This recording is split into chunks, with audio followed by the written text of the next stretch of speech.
कहता का उल्टा चश्मा।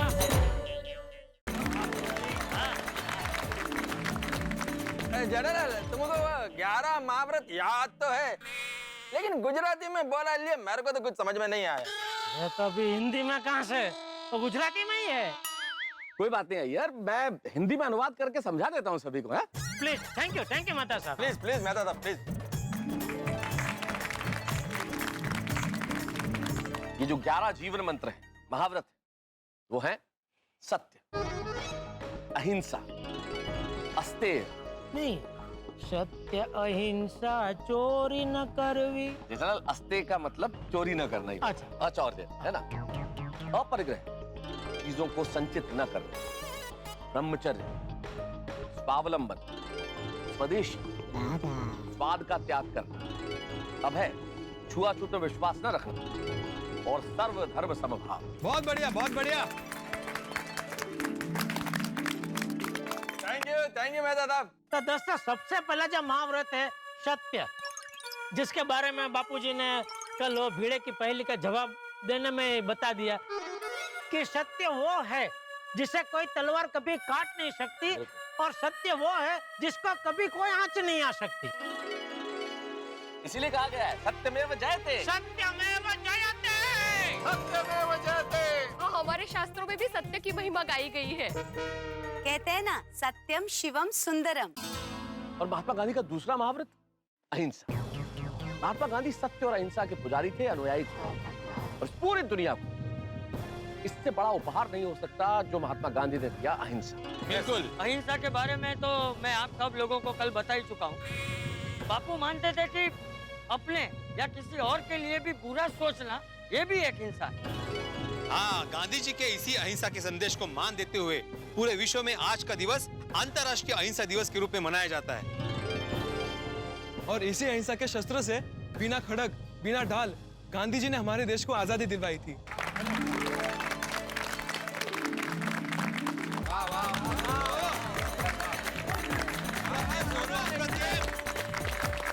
बात तो गांधी जी के महाव्रतों की चल रही थी, आगे बताइए ना। गांधी जी का तीसरा महाव्रत है अस्तेय, यानी कि चोरी ना करना। किसी की चीज चुराना ही चोरी नहीं है, लेकिन किसी की चीज को उसकी इजाजत के बिना लेना ये भी चोरी। करेक्ट। चाचा जी, अब चौथा महाव्रत मैं कहता हूँ, जो मेरे दिल के बहुत करीब है, और वो है अपरिग्रह, यानी कि चीजों का जरूरत से ज्यादा संग्रह कर लेना। जिस तरह चोरी करना पाप है, उसी तरह से खाने की चीजें, कपड़े और जीवन उपभोग की चीजों को जरूरत से ज्यादा इकट्ठा कर लेना भी गलत। सही कहा भिड़े। महात्मा गांधी ने हमें यही समझाना चाहा कि हम सबको अपनी आवश्यकताएं घटानी चाहिए। यदि हम अपनी आवश्यकताएं घटाएंगे तो उन लोगों को वो चीजें मिलेगी जिन्हें उनकी ज्यादा जरूरत है। सही बात है। बिल्कुल बिल्कुल। घर में कितनी छतरियां हैं? मेरी आवश्यकता से अधिक नहीं है। घर में जितनी छतरियां हैं, सब आवश्यक है। नहीं, आवश्यक है, लेकिन उपयोग होती है। जी चाचा जी, गांधी जी का 5वां महाव्रत है ब्रह्मचर्य। ब्रह्मचर्य? जी, ब्रह्मचर्य का अर्थ बहुत व्यापक है। सिर्फ काया से नहीं, मन और वचन से अपनी इंद्रियों को काबू में रखना। हाँ, यहाँ तक कि खाने पीने में अपने स्वाद पे संयम रखना ये भी ब्रह्मचर्य है जेठिया। बिल्कुल बिल्कुल। गांधी जी का छठा महाव्रत है स्वावलंबन, आत्मनिर्भरता। जो तेरे ही सवाल का जवाब था जेठिया। बड़े सयाने कह के गए हैं, ईश्वर उनकी ही मदद करता है जो अपनी मदद खुद करते हैं। बराबर, सही बात है। बाघा, तुम्हारे बड़े सयाने बिल्कुल ठीक कहते थे। और जो लोग स्वावलंबी होते हैं, उनके पास जितने साधन होते हैं, जो भी साधन होते हैं, वो उन्हीं से सफलता पा लेते हैं। करेक्ट। गांधी जी का 7वां महाव्रत है अस्पृश्यता, जिसे हम छुआछूत, जातिवाद, भेदभाव, ऊंच नीच भी कह सकते। हमारा देश दुनिया का सबसे बड़ा लोकतांत्रिक देश है, जिसमें सभी जाति और धर्म के लोग रहते हैं।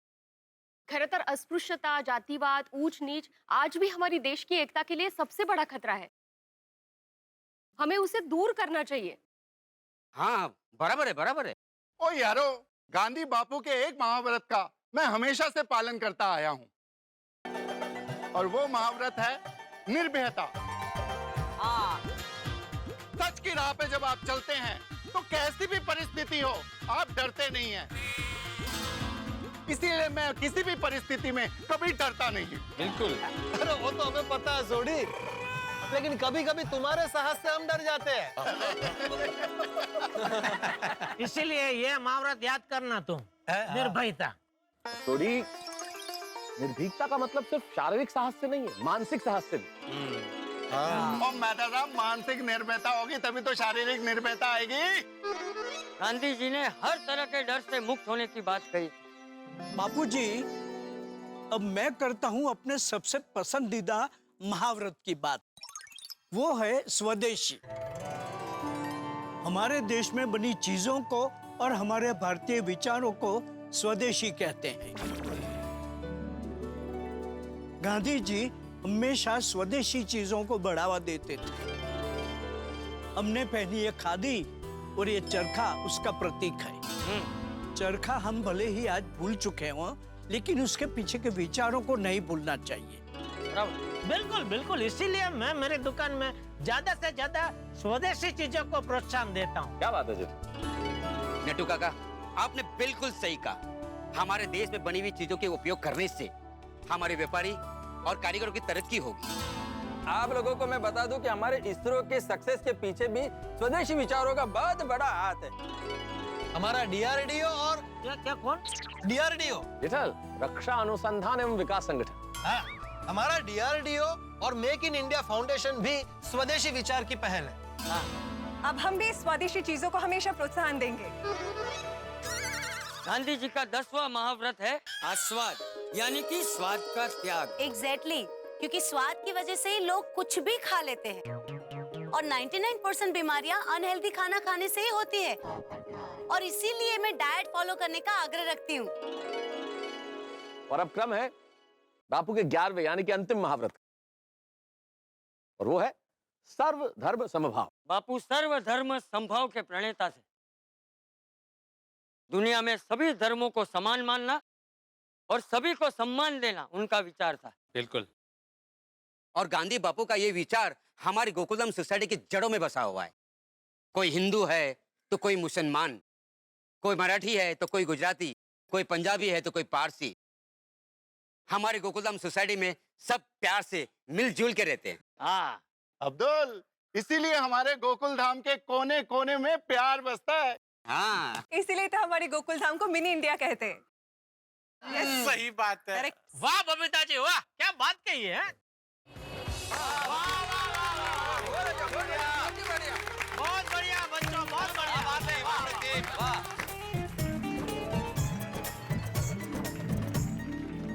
आज हम सब गोकुलधाम वासी एक कसम खाते हैं। जी जी बिल्कुल। सर्वधर्म समभाव के साथ गांधी जी के सभी महाव्रतों का पालन करने की कोशिश करेंगे। और दुनिया में उनके विचारों को फैलाते रहेंगे।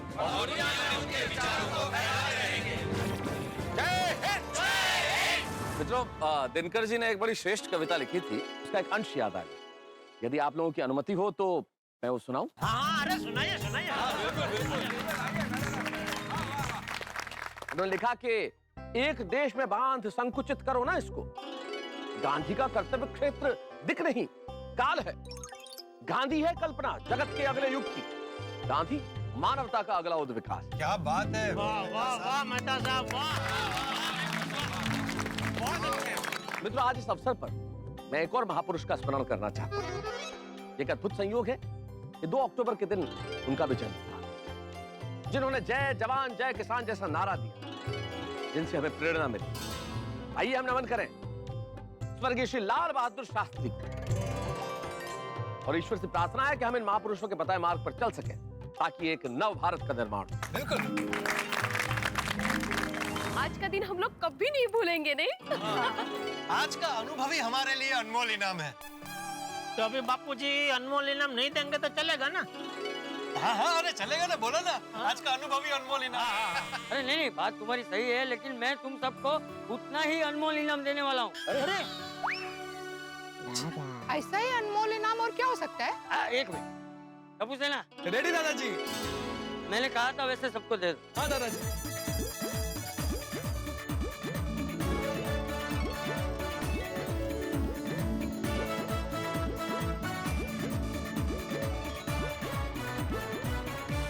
अरे वाह, माझे सत्याचे प्रयोग, गांधीजींची आत्मकथा।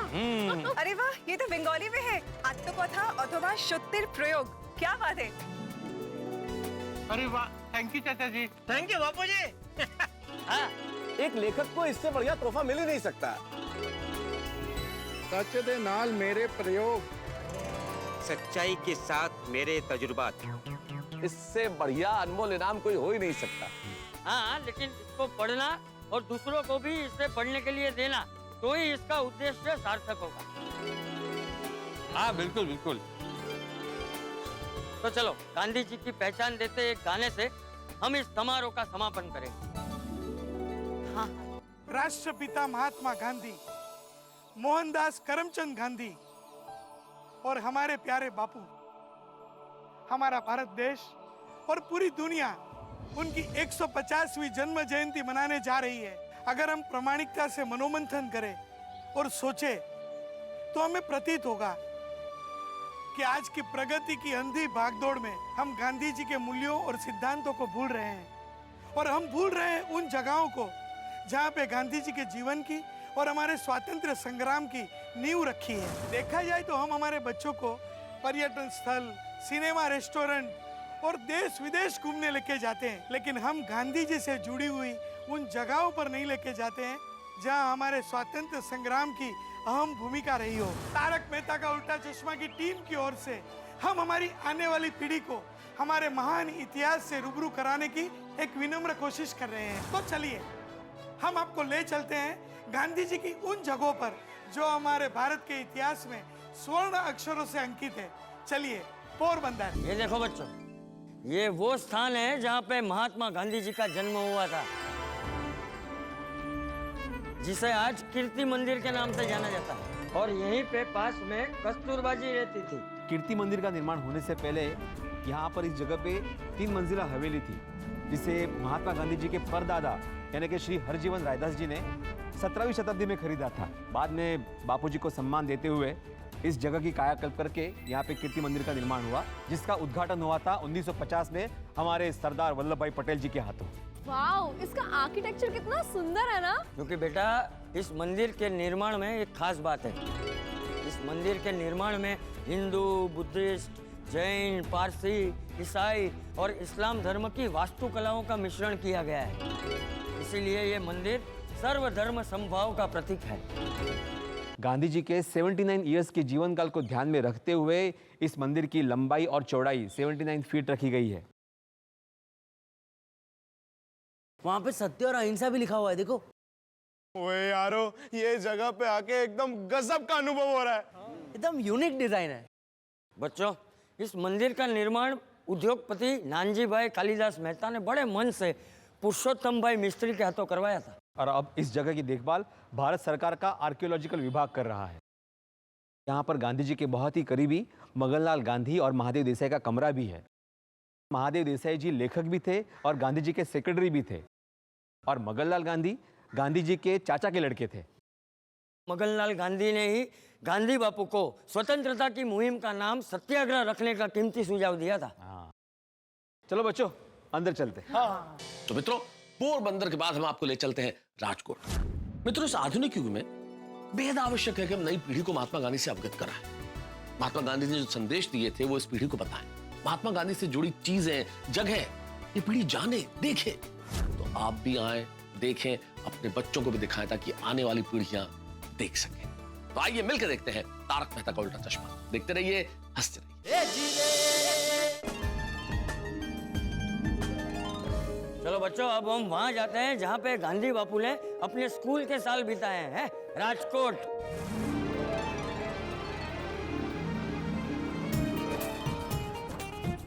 बच्चों, ये है कबा का डेला। गांधी जी के पिता करमचंद गांधी जी को कबा कहते थे।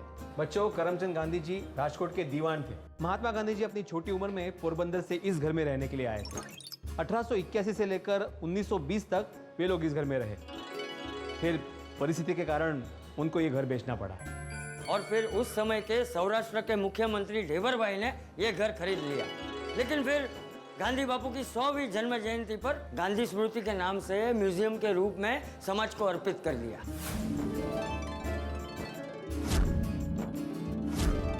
जहां हम खड़े हैं ना, वो है गांधी बापू का कमरा। गांधी जी अपने स्कूल के दिनों में यहीं रहते थे। और बच्चों, तुम्हें पता है, जिंदगी में कभी भी शराब को और मांसाहार को ना छूने की और हमेशा सत्य बोलने की प्रतिज्ञा उन्होंने यहीं पे ली थी। और यहीं पे उनके मन में क्रांतिकारी विचारों का जन्म हुआ था।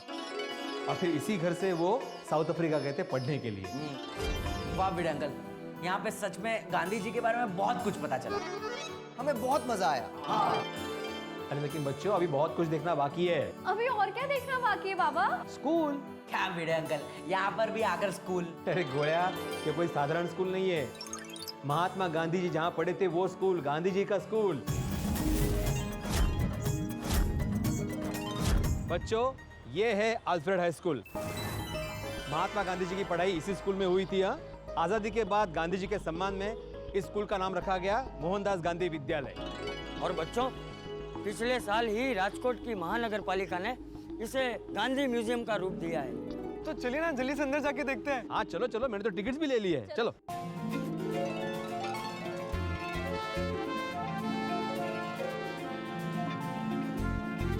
देखो बच्चों, इस दृश्य को देखो। ये दृश्य हमें ये बताता है कि गांधी जी बच्चों को कैसे पढ़ाते थे। बाबा, हम लोग यहाँ बैठ सकते हैं? हाँ बिल्कुल। देखो बच्चों, गांधी बापू ने अपना बचपन यहाँ पर बिताया था और अपनी स्कूल की पूरी पढ़ाई भी उन्होंने यहीं पर की थी। 18 साल की उम्र तक यहाँ पर पढ़ाई करने के बाद फिर आगे की पढ़ाई करने के लिए गांधी जी भावनगर और मुंबई गए। और हाँ, फिर बैरिस्टर बनने के लिए वो लंदन गए। गांधी बापू की मार्कशीट, ये देखो, यहाँ पे उनका नाम है मोहनदास और यहाँ पे लिखा हुआ है पास। हमने गांधी जी का जन्म स्थल, घर, स्कूल ये सब तो देख लिया है। अब हम जाएंगे गांधी जी के आश्रम। आओ बच्चों, आओ। ये देखो, ये है गांधी जी का कोचरब आश्रम। ये गांधी जी का देश का सबसे पहला आश्रम है। मतलब अहमदाबाद में गांधी जी के 2 आश्रम हैं? हाँ, इसकी स्थापना साबरमती आश्रम से भी पहले हुई थी 1915 में। यहाँ पर लोगों को स्वावलंबन, समानता, सादगी, शिक्षण जैसी आंतरिक और आर्थिक उन्नति से जुड़ी चीजों का प्रशिक्षण दिया जाता था। और इन सब प्रवृत्तियों के लिए जगह कम पड़ने की वजह से गांधी जी ने साबरमती आश्रम की स्थापना की। और हाँ बच्चों, ये वो भूमि है जहाँ पर गांधी जी को सरदार वल्लभ भाई पटेल मिले थे और हमारे देश को दूसरे महापुरुष की प्राप्ति हुई थी। Wow, this is so interesting. और हाँ बच्चों, आश्रम में नौकर ना रखने का आग्रह था, इसलिए खाना बनाना, पानी भरना, सफाई करना, ये सभी काम आश्रमवासी खुद किया करते थे। चलो अंदर चलते। साउथ अफ्रीका से वापस लौटने के बाद गांधी जी ने भारत में अपना पहला आश्रम बनाने के लिए अहमदाबाद को चुना और इसी कोचरब आश्रम से भारत में गांधी जी के सत्याग्रह के प्रवास की शुरुआत हुई। ये इस आश्रम का रसोई घर था। ये देखो, यहाँ पे समय भी लिखा हुआ है। सुबह 6:30 से 7 के बीच में सुबह का नाश्ता, सुबह 10 से लेके 12 बजे के बीच में दोपहर का खाना, और रात का खाना तो देखो, उसका समय देखो, शाम को 5 से लेके 6 के बीच में खाना खा लेते थे। तो दादाजी, 6 बजे के बाद भूख लगे तो? उस जमाने में सब लोग जल्दी सो जाते थे और सुबह जल्दी 4 बजे उठ जाते थे। तभी क्या है ना बेटा कि ये मोबाइल, कंप्यूटर, वो टीवी, वो सब नहीं था ना। हाँ तो बच्चों, मजा आया कि नहीं? हाँ दादाजी, बहुत मजा आया। हाँ तो चलो, अभी मैं तुमको ले चलता हूँ साबरमती आश्रम। यही है विश्वविख्यात साबरमती आश्रम, जहाँ से गांधी जी ने अपने नमक सत्याग्रह की शुरुआत की थी।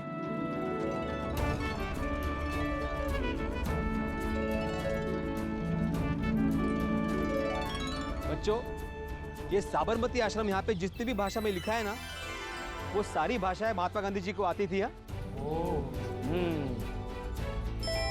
अरे बच्चों, वो देखो, गांधी जी के 3 बंदर। पुराना बोलो, पुराना देखो, पुराना सुनो। शाबाश। चलो आगे। चलो। वाह, साबरमती नदी तो एकदम पास में ही है। अरे इसीलिए तो गांधी बापू को साबरमती का संत भी कहते थे। ये आश्रम 100 साल पुराना है ना? बिल्कुल बिल्कुल सुनो बेटा, इस आश्रम की स्थापना हुई थी 1917 में। ये आश्रम हमेशा से देशवासियों के लिए, देश विदेश के बड़े बड़े नेताओं के लिए प्रेरणा स्रोत रहा है और स्वतंत्रता के कार्यों के लिए केंद्र बिंदु रहा है।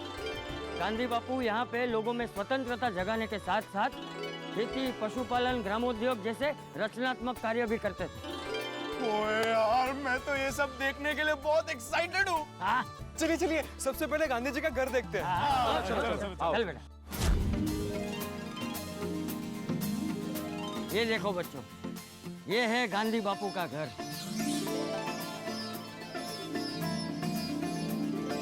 तुम्हें पता है बच्चों, उनका टेबल, उनका चरखा, उनकी बैठक आज भी यहाँ पर है। सच्ची? हाँ, वो यहीं पे अपना सारा काम करते थे और यहीं पे सबसे मिलते थे। चाचा जी, वैसे हम कल्पना ही कर सकते हैं ना, गांधी जी ने यहाँ पर बैठकर कितने बड़े बड़े नेताओं के साथ चर्चाएं की होंगी, देश के हित में ऐतिहासिक निर्णय लिए होंगे। हाँ बीड़ा अंकल, आपकी बातें सुनकर तो मेरे रोंगटे खड़े हो गए। हाँ वाह। वैसे टप्पू से ना, गांधी जी पूरे 12 साल यहाँ पे रहे। हाँ, वैसे बीड़ा अंकल, ये लोग क्या कर रहे हैं? ये लोग नमस्ते। ये आपको बताएंगी। हिंदू कैलेंडर के अनुसार भाद्रवद 12 को गांधी जी का जन्म हुआ था। गांधी जी चाहते थे कि उनका जन्मदिन चरखे के जन्मदिन के रूप में मनाया जाए, इसीलिए इस दिन को रेटिया बारस के नाम से जाना जाता है। आज भी इस दिन की याद में बच्चे यहाँ पर आते हैं और चरखा काटते हैं। वाह, क्या बात। हम ये कर सकते हैं? हाँ हाँ, क्यों नहीं, चलिए आप मेरे साथ।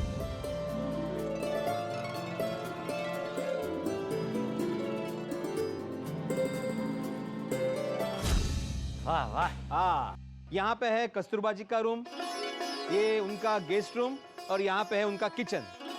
बीड़ा अंकल, तो पहले किचन देखते हैं ना। क्यों? मुझे भूख थोड़ी लगी है। मुझे भूख थोड़ी लगी है, मैं तो ऐसे ही जनरली बोल रहा था। पहले किचन देखते हैं। आप पलटी मारी देगा। आओ आओ, पहले आ जाओ। चलो चलो। ये है उनका किचन, मतलब उस वक्त था। हाँ, आप देख सकते हैं यहाँ पे।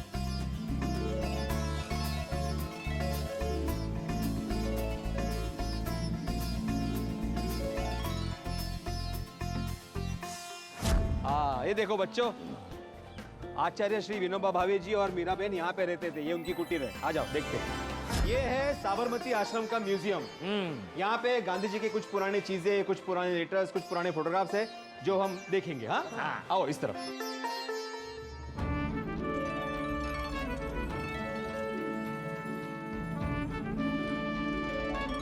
देखो बच्चों, ये है नमक सत्याग्रह का मॉडल। 12 मार्च 1930 को गांधी बापू ने नमक सत्याग्रह के लिए यहीं से दांडी कूच की थी।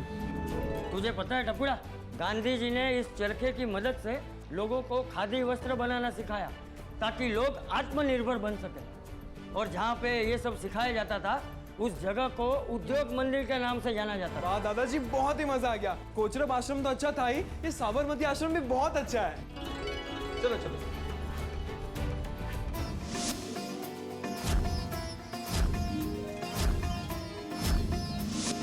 बाबा, गांधी जी का ये सेवाग्राम आश्रम तो बहुत ही बड़ा है। हाँ सुनो बेटा, क्योंकि ये पूरा आश्रम 300 एकड़ में फैला हुआ है। ओहो, पर महाराष्ट्र के इस वर्धा में गांधी जी का नाते सेवाग्राम आश्रम से कैसे जुड़ा? टप्पू बेटा, गांधी जी ग्रामीण निर्माण कार्यों के माध्यम से देश की सेवा करना चाहते थे और इसीलिए वो एक गांव में जाने की सोच रहे थे, जहां आश्रम बनाकर स्थानीय लोगों को उनके अपने सपने पूरा करने के लिए प्रशिक्षित किया जा सके। इस बीच गांधी जी के बेहद करीबी उद्योगपति जमनालाल बजाज ने उन्हें वर्धा से लगभग 4 मील दूर इस गांव में आश्रम की स्थापना करने का सुझाव दिया। गांधी जी ने इस प्रस्ताव का स्वीकार कर लिया और ये आश्रम 1936 में सेगांव गांव में स्थापित किया गया, जिसे बाद में सेवाग्राम आश्रम के नाम से जाना गया। तुम्हें पता है बच्चों, आजादी की लड़ाई में ये आश्रम बहुत सक्रिय था। चलो देखते हैं। चलो चलो चलो, मजा आ जाएगा। ये वो स्थान है जहाँ गांधी बापू अपने साथियों के साथ प्रार्थना करते थे। वो हमेशा कहते थे कि खुले आकाश के नीचे या खुला मैदान ही प्रार्थना के लिए उपयुक्त स्थान है। और उनकी प्रथा को कायम रखते हुए आज भी यहाँ हर रोज प्रार्थना होती है। वाह, क्या बात है। चलो बच्चों आओ। इस आश्रम की सबसे पहली कुटीर। शुरू में इस आश्रम में यही एक मकान था और तभी यहाँ स्नान घर और रसोई घर भी थे, इसलिए इसे आदि निवास कहते हैं। और 1942 के भारत छोड़ो आंदोलन की सभा भी यहीं पर हुई थी। आओ आओ। सत्ता का त्याग करके सेवा को अपनाते हुए महात्मा गांधी जी ने भारत के बिल्कुल केंद्र में वर्धा में सेवाग्राम आश्रम की स्थापना की थी। बच्चों ये देखो, ये है कस्तूरबा की कुटीर। बापू को मिलने के लिए जितनी भी महिलाएं आती थी ना, वो बा के साथ इसी कुटीर में रहती थी। ये है बापू कुटीर। बच्चों इस कुटीर को वैसे के वैसे ही रखा गया है जैसे वो उस जमाने में थी। यहाँ पे बापू की कई सारी चीजें भी है, आओ देखते हैं। हाँ, चप्पल निकालना बाहर। सेवाग्राम का सिर्फ एक ही उद्देश्य था, निस्वार्थ सेवा। ऐसी सेवा जिसमें न धन की लालसा हो, न सत्ता का मोह, केवल मानवता की सेवा हो। और इस सेवा के संदेश को भारत के केंद्र वर्धा में से पूरे भारत में फैलाया जाए। हाँ देखो बच्चों, यहाँ पे लिखा है गांधी जी का दफ्तर। ये है गांधी बापू का दफ्तर, जहाँ पे उनके सहयोगी काम करते थे। यहाँ पे उस जमाने का टाइपराइटर भी है। अच्छा भिड़े अंकल, मतलब आपके जमाने का? गोलिया उस वक्त में पैदा भी नहीं हुआ था। और यहाँ पे एक टेलीफोन बूथ भी है वर्ग का। भिड़े अंकल, टेलीफोन बूथ क्यों? क्योंकि टप्पू बापू गांव में बस गए थे, तो बापू और अंग्रेज सरकार का एक दूसरे से संपर्क करना मुश्किल हो गया था। तब अंग्रेज सरकार ने बापू को ये टेलीफोन उपलब्ध करवाया था। अरे वाह, आओ अंदर देखते, आओ।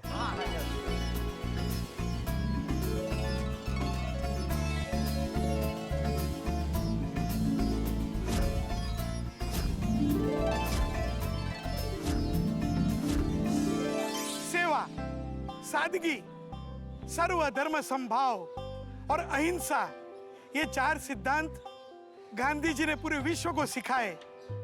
मारू जीवन एज मारो संदेश। जो देश की प्रजा अपनी राष्ट्रभाषा और मातृभाषा का सम्मान करती हो और अपने इतिहास को याद रखती है, वो ही देश की प्रगति होती है।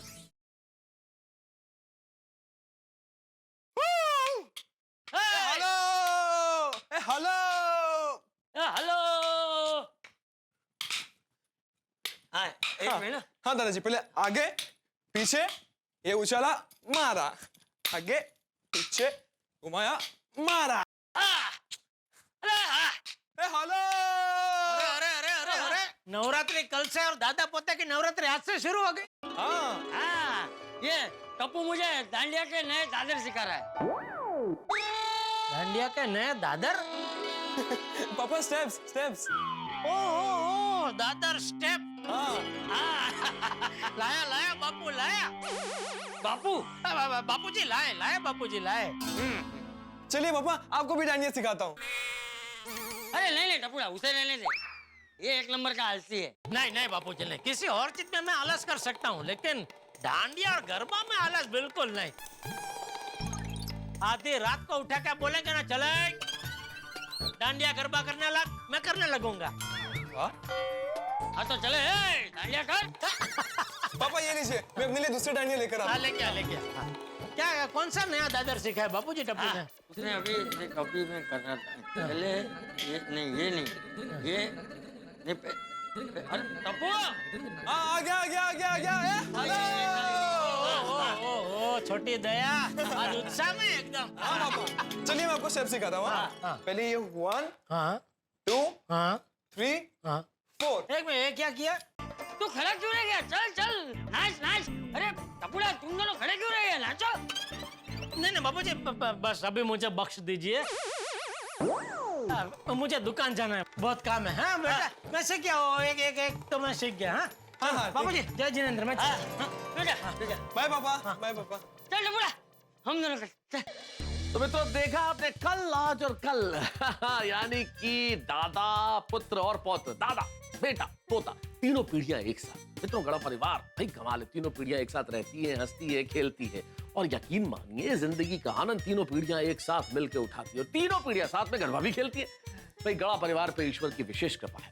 क्योंकि ये बहुत आसान नहीं होता। लेकिन ईश्वर की विशेष कृपा तो है गड़ा परिवार पे, लेकिन साथ में नियति का मजाक भी है। नियति इनके साथ कभी कभी मजाक कर लेती है। अब देखने वाली बात ये होगी कि नियति डांडिया क्वीन दया भाभी और जेठालाल के साथ इस नवरात्रि में किस तरह से डांडिया खेलती, ये तो पता चलेगा जब आप देखेंगे हमारे साथ तारक मेहता का उल्टा चश्मा।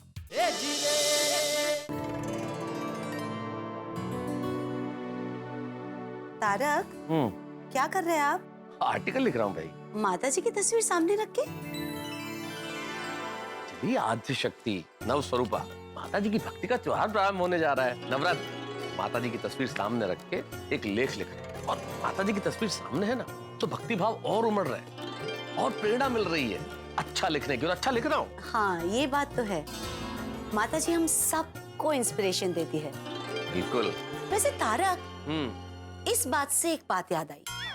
परसों आप इसी तरह पत्नी पर आर्टिकल लिख रहे थे, पर उस वक्त तो आपने हमें सामने नहीं बिठाया था।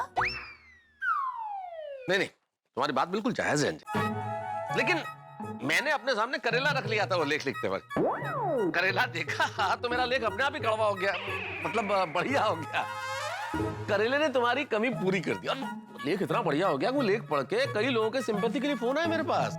Very smart. वैसे तारक, इसके पहले आपने अपने दोस्तों पे लेख लिखा था, उसके लिए आपने क्या किया था? ग्लास रख दी थी सामने। ग्लास? तो कृपया आप इतनी चेष्टा करें कि बताएं कि ग्लास का दोस्तों के साथ क्या लेना देना। अरे भाई मेरी ट्यूबलाइट अंजलि, बहुत बड़ा संबंध है। ग्लास रखा सामने तो ग्लास से क्या याद आया मुझे? Party chart.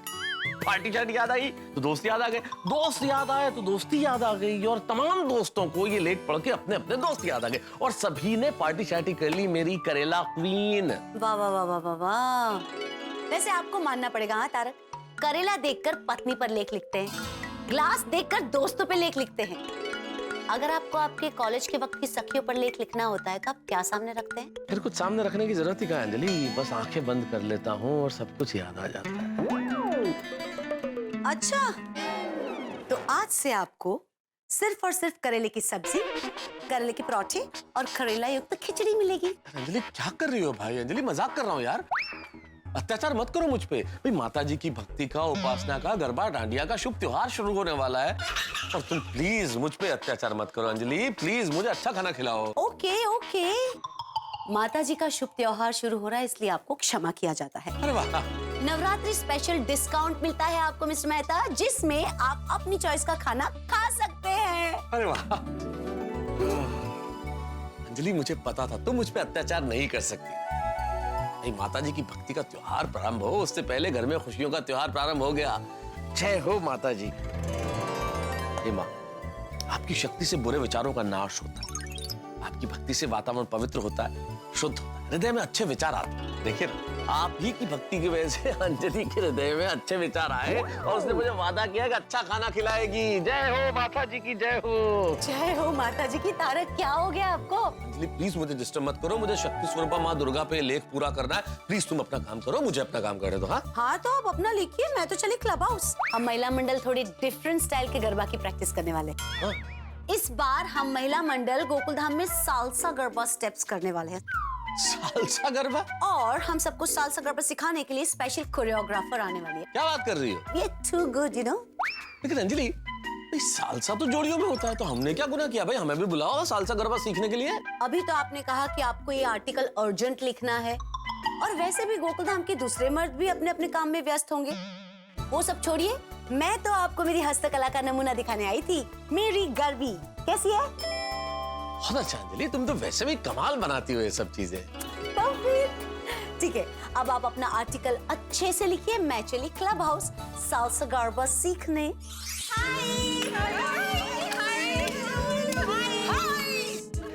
Hi girls, how are you? अरे हमें ही बोला। अगर मैं हमें गर्ल्स बोला। Thank you for honouring us as girls. हाँ, एक एज के बाद गर्ल्स कोई बोले ना तो ऐसा लगता है कि जैकपॉट से बड़ा इनाम लग गया। वो गए। वैसे गर्ल्स, हम सभी को ऑलवेज लुक्स और एज से नहीं बल्कि मन से गर्ल बने रहना चाहिए, क्यों? है ना? करेक्ट। तो चलिए सालसा ट्रेनिंग स्टार्ट करते हैं। Are you ready girls? Yes. Yes we know that, पर क्या है ना, हमारे हस्बैंड्स बिजी है तो हम उन्हें बाद में सिखा देंगे। हाँ, okay. So students, are you ready? Yes. एक मिनट लीजा, तुम हमें ऐसा सालसा गरबा सिखाओ कि टप्पू सेना हमें देखती रह जाए। हाँ, वैसे टप्पू सेना हर बार बेस्ट गरबा डांस करती है। हाँ, इस बार हम भी ऐसा सालसा गरबा करेंगे कि टप्पू सेना भी देखकर कहे वाव। उनको भी लगना चाहिए कि उनकी मम्मीज एंड आंटीज किसी से कम नहीं है। टप्पू सेना डांस में अचार है तो हम लोग भी पापड़ से कम नहीं।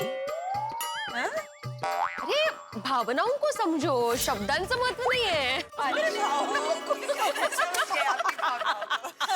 अच्छा गर्ल्स, ओके, डोंट वरी, मैं आप सबको वाव स्टेप भी सिखाऊंगी। सो पहले हम बेसिक स्टेप से स्टार्ट करेंगे, उसके बाद मैं आपको कपल स्टेप सिखाऊंगी। Is that okay? Yes.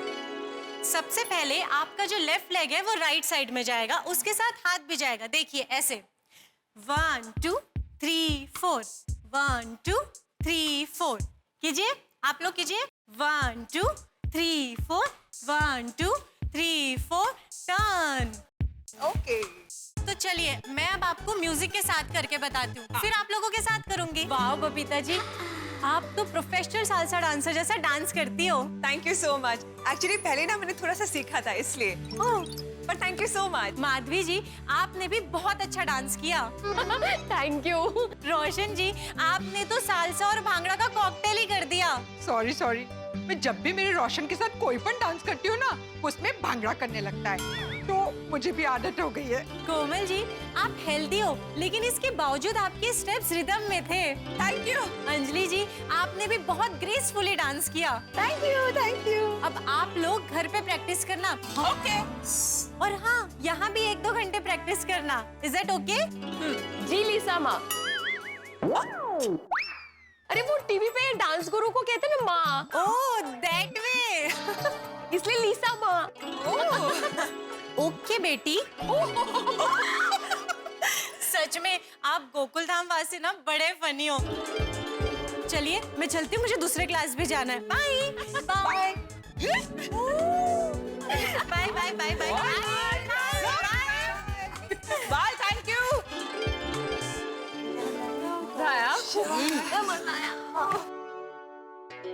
Actually इस बार गरबे में सालसा गरबा खेलने का मजा आ जाएगा ना? हाँ, सालसा गरबा के लिए हमें अलग ड्रेस लेना पड़ेगा ना? नहीं कशाला, गरबा ड्रेस भी सालसा कर लेते हैं ना। हाँ, ड्रेस होगा गरबा स्टाइल का और डांस होगा सालसा स्टाइल का। यस, ट्रेडिशनल ड्रेस में मॉडर्न गरबा, क्या बात है। हमारे गरबे में तो 4 चांद लग जाएंगे। एकदम। नहीं ना, कुछ भी करो गरबे में 3 चांद ही रहेंगे। मतलब ये गोकुल धाम की नवरात्रि हमारी गरबा क्वीन दया भाभी के बिना अधूरी है, और दया भाभी की मौजूदगी से ही अपनी सोसाइटी के गरबे में 4 चांद लग सकते हैं। हाँ, अगदी बरोबर है अंजलि भाभी।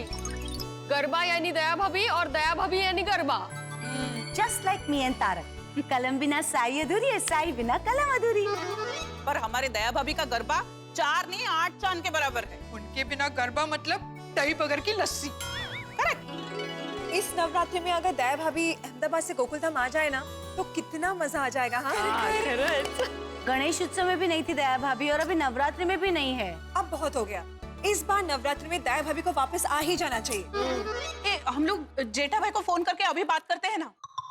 1 मिनट, फोन करने की क्या जरूरत है?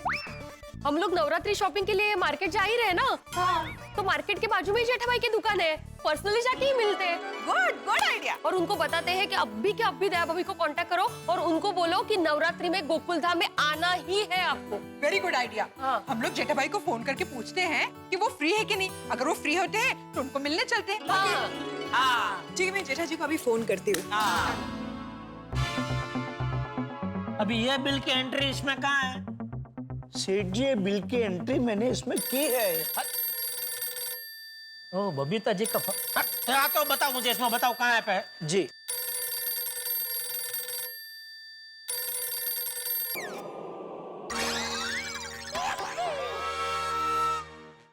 अरे, उन्होंने फोन कट कर दिया। May be he is busy. क्या किया तूने? फोन कट कर दिया। क्यों कट कर दिया? आपको छींक आ रही थी ना, अब फोन उठा के आप हेलो बोलने की बजाय हाक्षी ऐसा बोलते तो बबीता जी को कैसा लगता? अरे लेकिन मैं फोन उठा के हाक्षी ऐसा क्यों करता? हाक्षी करने के बाद फोन उठाता ना भाई। यस बागा, सेठ जी has got a point. अरे आप अपना काम करो ना भाई, एंट्री ढूंढो ना आप। मैं तो अपना काम कर ही रहा हूँ सेठ जी। मैं तो आपकी ओर से बागा को समझा रहा हूँ कि आप जो बोल रहे हैं वो बराबर बोल रहे हैं। अरे तो मैंने कौन सी गहन बात कर दी जो उसकी समझ में ना आए? सिंपल सी बात थी, वो समझ गया। समझ गया ना भाई तू? जी सेठ जी। अभी आप समझ गए क्या? कि वो मेरी बात समझ चुका है। बस तो अभी जो काम दिया वो काम करो। मैं तो अपना काम कर ही रहा हूँ सेठ जी। अरे और भाई तूने बहुत गलत किया ये फोन काट के। गलत? और नहीं तो क्या? अभी बबीता जी को कितना बुरा लगा होगा कि उन्होंने मुझे फोन किया और मैंने फोन काट दिया। कोई बात नहीं सेठ जी, आप उन्हें कॉल बैक कर दीजिए। अरे यार ये नटू काका एकदम सही कह रहे हैं। आप बबीता जी को सामने से फोन करेंगे और अगर उनको बुरा लगा होगा तो बुराई अच्छाई में तब्दील हो जाएगी कि आप इतने बिजी हो उसके बावजूद आपने तुरंत बबीता जी को कॉल बैक किया। वेरी गुड बागा बॉय, वेरी गुड। सॉरी। जेठा जी का फोन। हाय जेठा जी। सॉरी सॉरी बबीता जी, आपने फोन किया और फोन कट हो गया। मैंने नहीं किया फोन कट। कहीं आपको ऐसा ना लगे कि मैंने आपका फोन कट किया। आज तक कभी ऐसा हुआ है कि आपने मुझे फोन किया हो और मैंने फोन बिना बात किए काट दिया हो? No never never. तो प्लीज आप बुरा मत लगाना बबीता जी। नहीं जेठा जी, बिल्कुल नहीं। हाँ तो बोलिए बोलिए। जेठा जी आप बिजी तो नहीं है ना? देखा देखा, आपको हुई ना गलतफहमी कि मैं बिजी था इसलिए मैंने आपका फोन बिना बात किए काट दिया। अरे नहीं जेठा जी, मुझे कोई गलतफहमी नहीं हुई है। पक्का? पक्का पक्का। अच्छा तो बोलिए बोलिए। अच्छा मुझे अब ये बताइए, आप 1 घंटे बाद फ्री होंगे? अरे 1 घंटे बाद क्या, मैं आपके लिए और हमारी गोकुलधाम सोसाइटी के सभी सदस्य के लिए हमेशा फ्री रहता हूँ। That's nice. जेठा जी कुछ बात करनी थी आपसे, तो आपकी दुकान पे मिल सकते हैं? जरूर जरूर, आइए आइए। अच्छा बबीता जी, मैं अभी गोडाउन में हूँ तो आप सीधा गोडाउन में आ जाना, ठीक है? ओके ठीक है, तो मिलते हैं 1 घंटे में। ओके आइए आइए, 1 घंटे में आइए, मैं इधर ही हूँ। आइए आइए। बबीता जी आ रही है? हाँ बागा, एक काम कर। 1 मिनट सेठ जी। जल्दी जल्दी कर भाई, तू फटाफट बबीता जी के लिए कोई बढ़िया सी बंगाली मिठाई लेके आ। जी सेठ जी, रोश कदम लेके आऊं? रोश कदम? हाँ क्या है सेठ जी, हर बार तो हम वही सब मिष्टी दोई, रसगुल्ला, सौंदेश सब मंगाते ही है ना। ये टाइम कुछ नया लेके आता हूँ। हाँ ले आ बागा, रोश कदम लेके आ। Sounds tempting. ठीक है, ले आ। जी 1 मिनट बागा, सेठ जी साथ में गर्मा गर्म समोसे भी मंगवा लेना। अरे हाँ, अच्छा आइडिया है। हाँ भाई, साथ में गरम गरम समोसे भी लेके आ। और सुन भाई, ये सब कुछ थोड़ा ज्यादा लेके आना, कट टू कट मत लेके आना। जी थैंक यू सेठ जी। Thank you. आप हमारे लिए भी मंगवा रहे हैं ना, इसलिए थैंक यू। हाँ चल भाई, खड़ा क्या, जा लेके आ। सेठ जी पैसे? हाँ नटू काका, पैसे दो इसको। पैसे आपको देने पड़ेंगे सेठ जी। अरे गले में से दे दो ना भाई अभी इसको। सारा कैश मैंने बैंक में जमा करवा दिया। अरे तो पूरा गल्ला तड़िया झटक कर दिया। नहीं, वैसे तो मैंने थोड़े छुट्टे पैसे रखे हैं। कोई कस्टमर खरीदी करने आए तो सामने उसे छुट्टे देने पड़ेंगे ना, इसलिए रखे हैं। अच्छा ठीक है। हाँ ले भाई, ये 1000 रुपया रख जी। लेके आजा जी। और नटू काका, ये सब अभी आप है ना दुकान में जाओ और वहाँ पे बैठ के एंट्री ढूंढो। हाँ जी जाओ।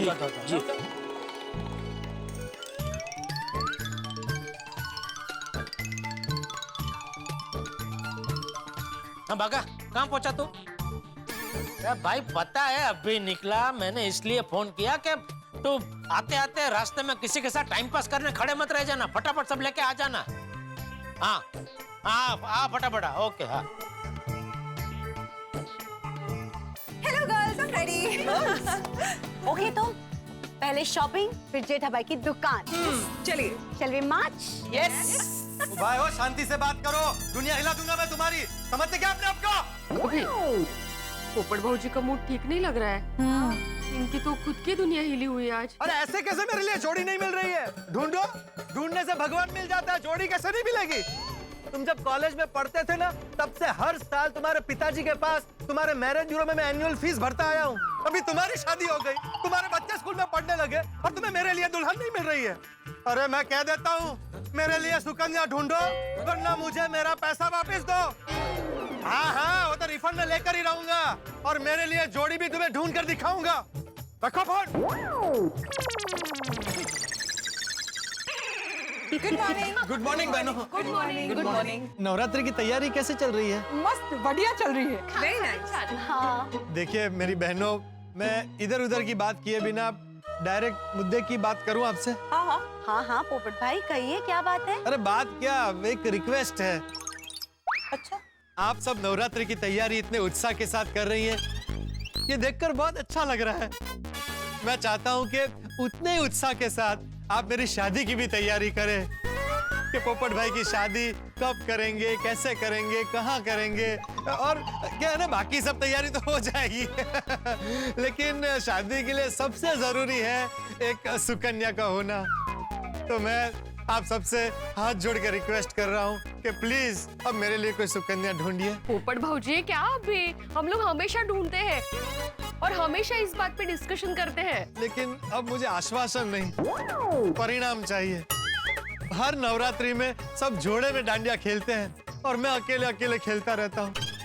अब मैं परेशान हो गया हूँ। पोपट भाई आपका टाइम आएगा। हाँ आएगा। अरे कब आएगा टाइम? सिर्फ ऐसे बोलने से थोड़ी टाइम आ जाएगा। सॉरी, मैं थोड़ा वो भावुक हो गया था। मैं आप लोगों को इमोशनल ब्लैकमेल तो नहीं कर रहा हूँ ना? नहीं पोपट भाऊजी, आपका तो हक है कि आप अपने दिल का दर्द हमारे साथ बांटे। हम भी चाहते कि आपकी जल्दी से शादी हो जाए। हमारी भाभी हमारे साथ घूमने आए, इस तरह से शॉपिंग के लिए आए, हमारी महिला मंडल की मेंबर बन जाए। Exactly. Thank you, thank you. Sorry, आप लोगों को लेट हो रहा होगा, आप लोग शायद कहीं जा रही हैं। हाँ हम लोग शॉपिंग के लिए जा रहे हैं और वहाँ से जेठा भाई के पास। जेठालाल के पास क्यों? अभी नवरात्रि आ रही है, दया भाभी अहमदाबाद से गोकुल धाम आई नहीं है ना, तो हम लोग जेठा भाई को बोलने जा रहे हैं कि वो प्लीज दया भाभी को जल्दी से यहाँ बुला ले। हाँ हाँ, दया भाभी के बिना गोकुल धाम और गोकुल धाम की नवरात्रि दोनों सुनी सुनी है। एग्जैक्टली। पहले जेठालाल और दया भाभी की जोड़ी मिलाइए, उसके बाद मेरे लिए जोड़ी ढूंढिए। Okay sure. चले चलो बाय बाय। भगवान करे बबीता जी की बात जल्दी सच हो जाए। अरे बाघा अभी तक नहीं आया, कहाँ रह गया? आ गया सेठ जी, आ गया। चल भाई चल, कितना टाइम भाई? मिला रोश कदम मिला? मिले ना सेठ जी। और वो मिला कि नहीं? कौन वो? समोसे। अरे मिले ना सेठ जी, उसमें ही तो टाइम लग गया। मस्त गर्मा गर्म बनवा के लाया हूँ। अरे वाह शाबाश, चल एक काम कर, अभी ये रोश कदम समोसे सब प्लेट में निकाल के रख। चल अभी से? हाँ, अरे किसी भी मिनट बबीता जी आते होंगे भाई, और जब भी आते ना जल्दी में होते हैं, इसलिए मैं जब भी उनको चाय नाश्ते का पूछता हूँ तो कहते हैं अभी नहीं, अभी नहीं, अभी बहुत जल्दी में हूँ, नेक्स्ट टाइम। तो आज मैं उनको ऐसा कुछ बोलने का मौका ही नहीं देना चाहता। जैसे आएंगे सीधी प्लेट हाथ में पकड़ा दूंगा। जी जी सेठ जी। जा लेके जल्दी प्लेट लेके, जल्दी जा। इधर थोड़ी। तो कई बार मुझे महसूस होता है कि गोकुल धाम का नाम उत्सव धाम होना चाहिए, क्योंकि आप जानते ही हैं सारे उत्सव हम कितने धूमधाम से मिलजुल कर मनाते हैं। हिंदुस्तान हमारा देश भारत, इसकी कई पहचान है, लेकिन एक पहचान है कि ये उत्सवों का देश है, त्योहारों का देश है, ये उत्सव धर्मी लोगों का देश है। हम तमाम उत्सव बड़े धूमधाम के साथ मनाते हैं। दिवाली, होली, ईद, क्रिसमस, तमाम त्योहार, पोंगल, बैसाखी, गुड़ी पाड़वा, गणेशोत्सव, सारे त्योहार इस देश में इतने धूमधाम से मनाए जाते हैं। अनेकता में एकता की मिसाल है ये देश, और मिलजुल के हम लोग रहते हैं। और एक तरीके से देखा जाए तो बड़ी विनम्रता के साथ ये बात कहना चाहता हूँ कि तारक मेहता का उल्टा चश्मा भी तो एक त्योहार ही तो है, क्योंकि आपके घरों में हंसी लाता है, खुशी लाता है, और हम इस देश में हंसी बांटने में बहुत विनम्रता से सहयोगी बनते हैं।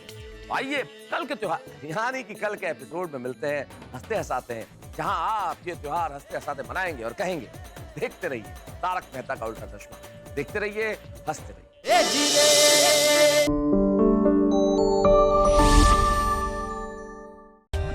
For more updates, subscribe to our channel, click the show links and enjoy watching the videos.